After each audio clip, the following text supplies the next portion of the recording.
Hi Leo, welcome to May. This is Teresa from Tarot by T. And before I start your reading, I want to call in some good energy. So this month we have a new moon in Taurus on May 11th, and we have a lunar eclipse or a full moon eclipse in Sagittarius on May 26th. And then during the month, Mercury moves into Gemini on May 4th, Venus moves into Gemini on May 9th, Jupiter goes into Pisces on May 14th and stays in Pisces till July 29th. Then we have Saturn going retrograde on the 23rd, and Mercury goes retrograde at the end of the month. So we have a lot going on between the eclipses and retrogrades. Let's see what the cards say for Leo. What does Leo need to know about love and relationships for May 2021? What is coming up for Leo in love and relationships for May 2021?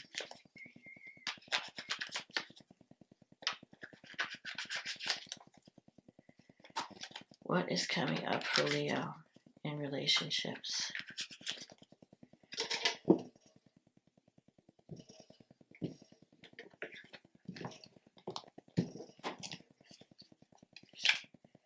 Five of Pentacles, the Star, the Tower, Justice, the Seven of Wands, the Queen of Cups,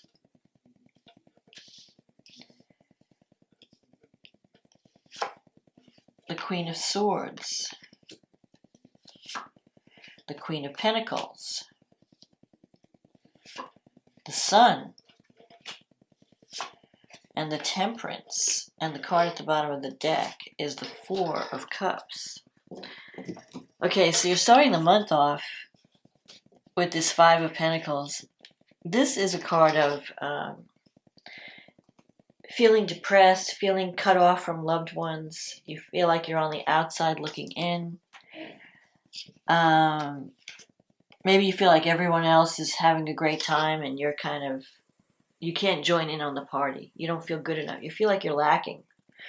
Like, what do I have to offer? Will I be accepted?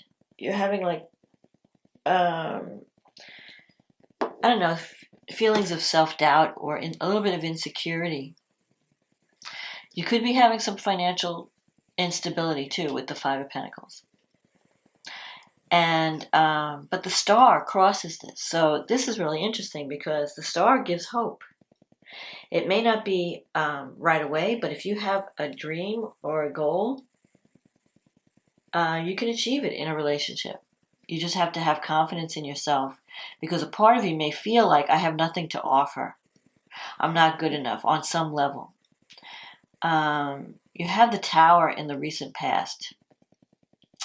So the Tower, maybe there was a relationship that broke down, or you went through some major change.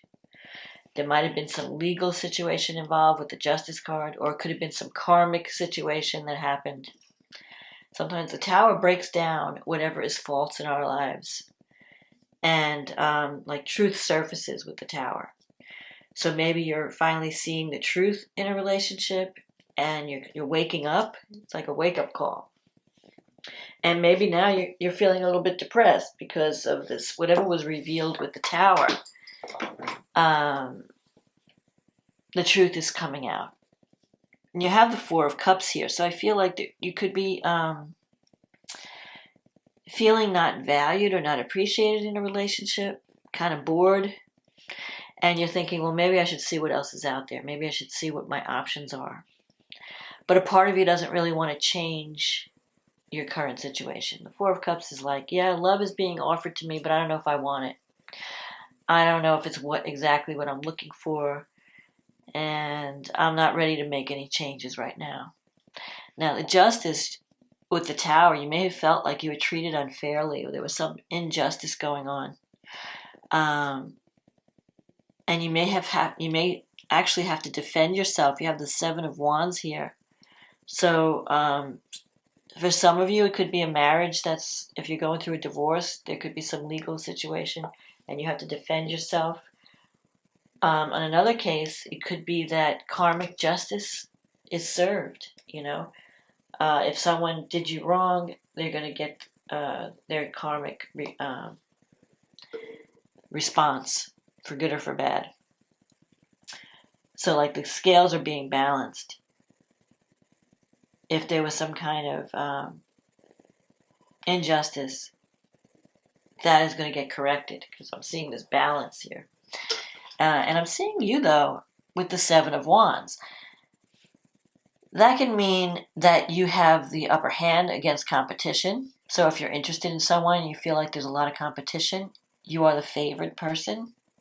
It can also mean rising above problems, standing up for what you believe in, defending yourself, setting boundaries.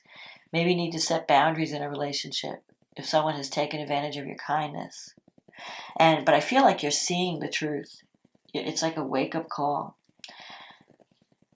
You have the Queen of Cups here. You have several queens, so there could be several people in your life. You might have a choice between different relationships. The Queen of Cups could be someone who's very, very intuitive, very compassionate, very sensitive, nurturing. So it could be a water sign. You could be involved with a water sign. Cancer, Pisces, Scorpio. The Queen of Swords, this is someone who could be an air sign. Gemini, Libra, Aquarius. But this person is in your negative thinking sector. So you may feel like, it could even be your energy. You're feeling like, I don't want anybody's help. I can take care of myself. You're building this wall up. And you won't let anyone help you. There could be some pride involved. You really need to reach out, because there are people around you that care and want to help you get through something. You might be suffering with this Five of Pentacles, going through a difficult time, and you need help. You need someone's guidance, or you need to know that someone's there for you. So drop your guard. If you're acting like the Queen of Swords and you're building this wall, keeping people away, that's not going to help the situation. You need to show your vulnerability. In your environment, you have the Queen of Pentacles, so you could be thinking about this Queen of Pentacles. You could be getting involved with an earth sign. So I'm seeing earth, water, air. And the Sun. So the Sun is in your wish fulfillment sector. That means that whatever you're going through right now, you can come out of it, and there could be a happy solution. The Sun could be a marriage card. It could be connecting with someone that you really enjoy, someone whose company, when you're with this person, you do a lot of fun things that make you feel like a child. The Queen of Pentacles is someone who really likes material things, works hard for her money, he or she. Very down to earth, very calm. Maybe not the most exciting person, but very stable and reliable. And if you're looking for partnership, if you're looking for the star brings hope. So whatever you've been through, if you've been through something that was really difficult with the Tower, there's always like a balance. Like after you go through a difficult time, then, you kind of get a release, or you get a reprieve, So like good times follow bad times. Nothing lasts forever. So don't get stuck in depression and, regret over the past, because you can rebuild with the Tower, and you could rebuild in a better direction. And you have several options in front of you. You just have to choose the one that's closest to your heart. And you have the Temperance here. This is a card of balance, of two people coming together and learning how to compromise. So it's like two people are they're very different, but when they blend their energies together, they create magic. And you can have that. You just have to learn how to balance, see things from the other person's perspective. Maybe you're having a hard time seeing things from somebody else's perspective. Like you see things your way, and you think your way is the right way. And you could have some kind of conflict with someone else who has a different view. And you might have to learn how to compromise, ease up. You can't always have things your way. But with the star and the sun here in the future, the star is hope and a wish fulfillment, but it's in the distance. So you may have to work toward this place. But you can have it. You have the sun. The sun gives you the power to overcome anything in the reading that's difficult. And you've already been through the tower moment, so it's not in the future. It's in the past. So I feel like you're recovering from a tower moment where you had some kind of either a health breakdown or a relationship broke down. Something is breaking down that is false in your life. Either a false belief, a false relationship, a false career path, because the truth is surfacing. So when the truth comes out, once you see the truth, you can't unsee it. Once you know, you have that illumination, you have to make changes. And so if anything is destroyed in your life or is crumbling, let it go. Because you have the opportunity to rebuild in a better direction. And you can reach the sun and the star. And you have people around you that want to help you. So don't give up the fight. Hold on to your vision. Hold on to your dream.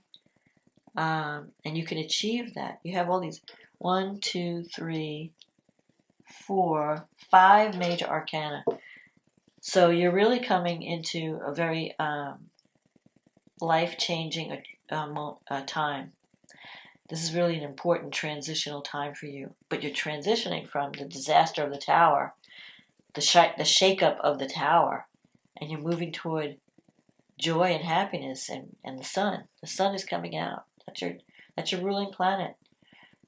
So you're coming into a time, and I'm thinking probably over the summer, things are going to get better. So whatever you're struggling with now, don't think it's going to last forever. It's not. Let's see what the astrology is saying. So you have the new moon in Taurus in your 10th house. That's the house of career. It's also the house of status. So you have an opportunity to have a new beginning in your life path, the direction your life is going. And Uranus is there. So you're being freed from something. Could be a job.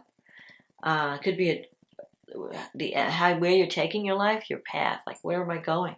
What am I doing? It could even be in a relationship. Because the 10th house is the house of status. So it's like when you go from single to married or married to single. So your status is changing unexpectedly with Uranus there. But it's bringing you more freedom. So you're being freed from something that was inauthentic. Now, in the 11th house, you have Venus and Mercury in Gemini. So you could be connecting with friends and groups of people, maybe artistic people, creative people. The 11th house is the house of friendship. It's the house of the groups that you belong to. One of your friends, a friendship could turn to love in May, around this new moon. Mars is in the 12th. So Mars in the 12th in Cancer, you're repressing your anger. If you're feeling frustrated or angry about something, you're not showing it. You're hiding it. So you might be building up some resentment. When Mars is sextile Uranus at this time, something that you might finally have some kind of breakthrough where you're able to talk about what you've been keeping hidden all this time. Mercury is trining Saturn, and Saturn's in the 7th house.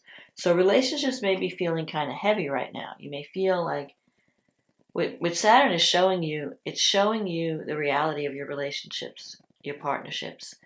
What's real? Who really cares about me? What is it? What do I need to commit to? What are my responsibilities in a relationship? And Mercury in the 11th, trining Saturn, it may be time to commit to something. It may be time to communicate what you want in a relationship. Mercury trine Saturn, if you're committing to something, maybe, after you've been through the disaster, you might be wanting to commit to a new relationship. Whatever you're committing to is it's going to require you to be responsible.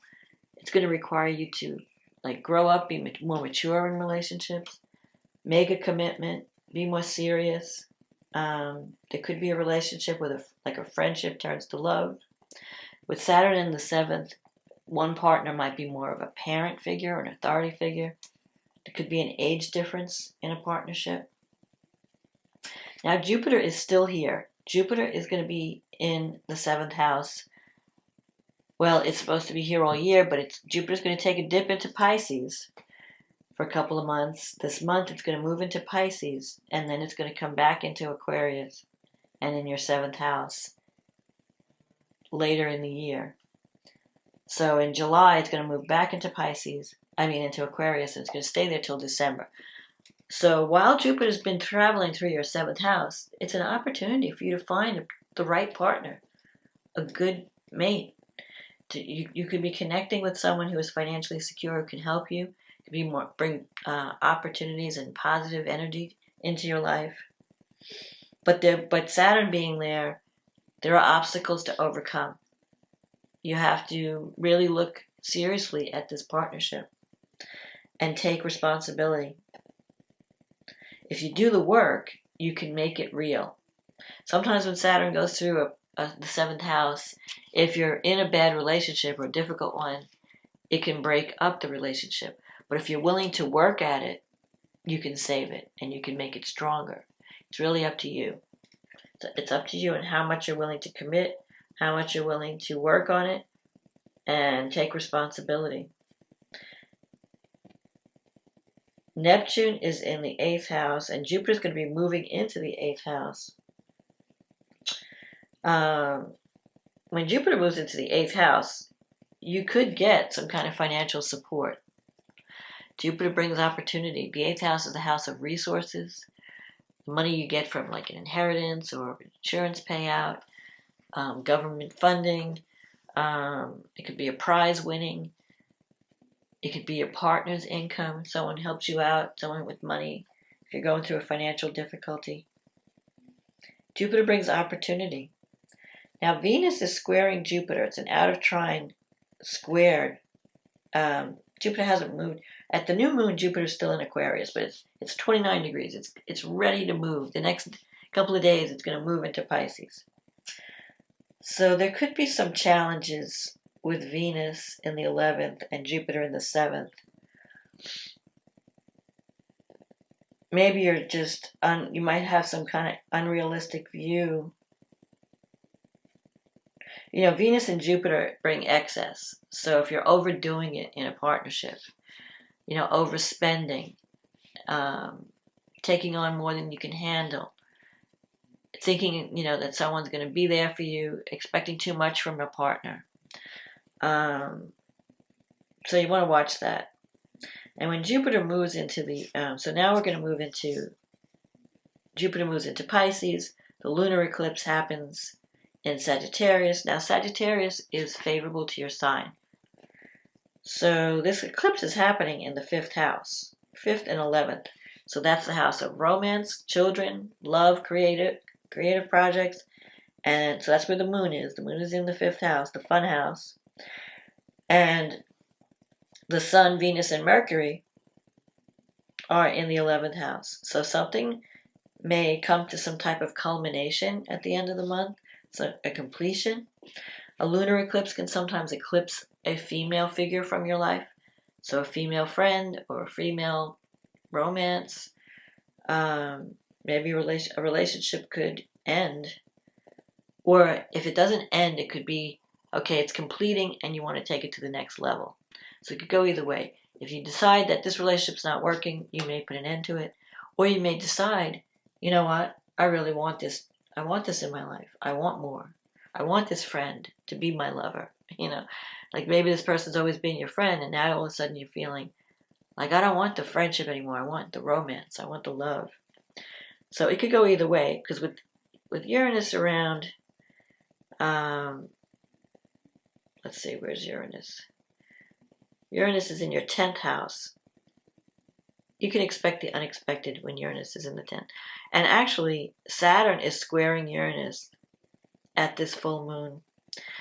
And so you may feel like you want to break out. I feel like you may want to break free of a relationship. You may feel stifled, or you may feel the relationship's too heavy. That maybe you just feel like, I don't want to do the work. I don't want to carry this burden. And so there could be some unexpected changes around this full moon in a partnership and even in your career with Uranus in the 10th house. Mars is trining Neptune. So if you really want to get at any kind of psychological blocks, any repressed anger that you've been carrying, this would be a good time to get counseling and to deal with those issues and take action. Because wherever Mars is, that's where you want to take action. So Mars in Cancer, it's time to nurture yourself. It's time to clean out the closet of, hidden anger and resentment and heal from it, so that because it's standing in the way of intimacy. But if you do the work, Neptune in the 8th house, you could transform. You could, if you have any psychological issues that you need to deal with, this is a great time, because a full moon, and especially an eclipse, full moon shines a light on what needs to be done. Truth surfaces. Things surface. So you may finally show your anger, or you may finally tackle something that's been bothering you for a long time. And it may involve some type of counseling or going within and looking at your demons, looking at how you contribute to a situation. Because Neptune rules, the psyche and what's hidden and spirituality, the things that are unseen. And the 8th house is the house of transformation. It's where you have to, you have to have an ego death in the 8th house. You have to be humbled. So that could be something that's coming up. But the positive thing about the eclipse, it's going to speed up your timeline, but it may break you free of past habits, because the South Node is in Sagittarius. So maybe you have these faulty beliefs that you need to let go of. And you need to embrace the Gemini energy of curiosity, communication. If you've always kept things hidden or didn't speak your truth, new information's coming in. Maybe it's time for you to share your story. It's time for you to speak up. So if there's anything that's angering you, maybe you need to talk about it. And that will help you in a partnership. It will help you arrive at the sun and the star. So maybe you have to release the 5th house is not really a serious relationship. It's just, fun, romance, lighthearted. Maybe it's time for you to make a commitment or to get more serious about what's important to you. On the other hand, it could also bring issues around children, because the 5th house is children. So there could be unexpected developments around children and creativity. Maybe as part of your healing, you embrace creativity. You start working on some type of creative project that really brings joy and fun back into your life. Don't forget, Mercury is going to be retrograding at the end of the month. So that could bring friends back into your life, friends that you've lost contact with. And maybe you want to give it a new, redo the relationship. Go back and reconnect and have some fun. You could be reconnecting with some people from the past that you've lost contact with, and bring fun back into your life and creativity. And maybe fix some of the things that went wrong in the past and do it right this time. So you have a chance for renewal. I feel like you have a chance to reconnect with people that care about you, that are there for you. So you don't have to be this Queen of Swords, doing it all alone, being independent, feeling like you're cut off from everyone. You could join, reconnect, be part of the tribe, find your tribe, find your soul tribe, and embrace the sun energy. And I think this could happen over the summer. You might be getting more social, you might be breaking out of this isolation and reconnecting with some people. Because you have woke, you're woke, you had the blow to your ego already happened. And now you're seeing things from a different perspective. And so you can make some changes. And you can make things better. So that's my forecast, Leo, for May. I hope this resonated with you. If it didn't, I mean, this is a general reading, so it may not resonate with everyone. But if you want to have a private reading, you can click on the link in my description box, and it will take you to my website. But if it did resonate, click on the like box. Leave a comment. Let me know how you feel, what's going on in your life. And so I want to also say thank you for supporting this channel. I wouldn't be here without you. And hold on to the dream. You can achieve it. Things are going to get better this summer. You just wait. So I hope you enjoyed this reading, and I'll talk to you again next month. Okay, bye.